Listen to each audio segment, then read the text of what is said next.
Zee 24 तास एक पाऊल पुढे। यंदा 12वीच्या परीक्षांचे निकाल लांबण्याची शक्यता आहे, कारण कोल्हापूर जिल्ह्यासह राज्यभरातील कायम विनाअनुदानित शाळांमधील शिक्षकांनी 12वीचे पेपर तपासायला नकार दिलाय। पेपर तपासणार नाही असं कळवल्यानंतरही विभागीय पेपर बोर्डानं पेपर दिल्यानंतर सर्व शिक्षकांनी पेपर विभागीय मंडळात आणून टाकले।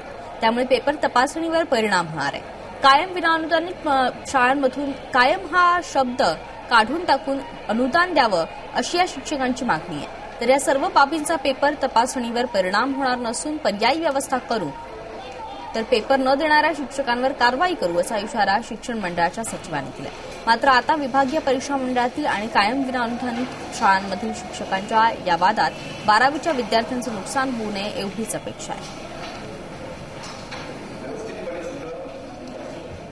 जवळजवळ 300 गट्टे पेपरचे परत पाठवलेले आहे आणि आपली मागणी आता सद्यस्थितीला कॅबिनेट आहे।